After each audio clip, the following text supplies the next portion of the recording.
Another election day. So when polls open tomorrow, you will help decide who holds one of Georgia's Senate seats for the next 6 years. And polls will open up tomorrow morning, 7 a.m., close at 7 p.m.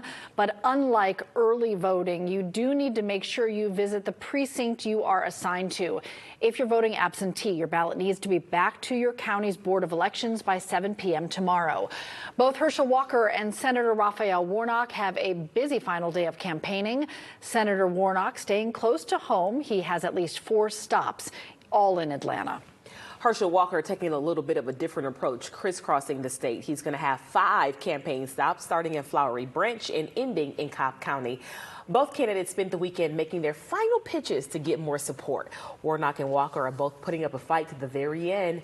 Jerry Carnes joining us outside the Buckhead Library, where the polls will open up tomorrow. Jerry, this is already a very close race. Good morning indeed, and Georgia voters clearly know the importance of this race. 1.8 million voters cast their ballots during the 1-week early voting period. Tomorrow expected to be yet another busy day at the polls. Today expected to be a busy day for the 2 candidates. Over the weekend, incumbent Raphael Warnock campaigned on the campus of the University of Georgia. He was joined there by fellow Democrat Senator Jon Ossoff. Herschel Walker was in Walton County appearing with Senator Tim Scott from South Carolina and Senator John Kennedy from Louisiana. A win by Warnock would give the Democrats a 51-49 advantage in the U.S. Senate. Republicans are hoping for a Walker victory that would keep the Senate evenly split at 50-50.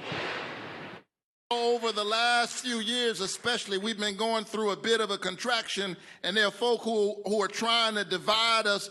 But because of young people like you, I really do believe that our best days are not behind us. Our best days are in front of us. So I want to say that I was made for this right here, because I thought at one time in my life, I thought I was a football player. But no, God had another plan for me.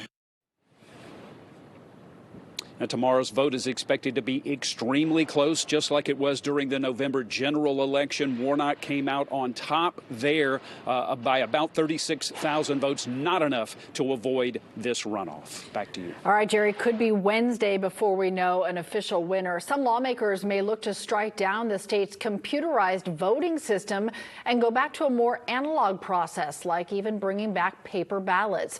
Georgia made the switch to computers 20 years ago. State officials say computerized voting is popular and safe. With that printed paper ballot that can be audited, it also has the barcode that gets scanned and tallied by a second computer.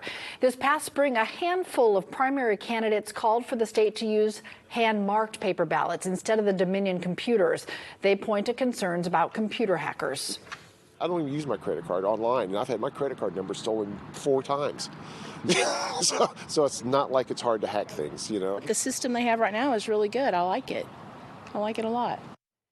Hand-marked paper ballots are expected to have some bipartisan support in next year's legislative session. The question, will it be enough to change Georgia's voting system?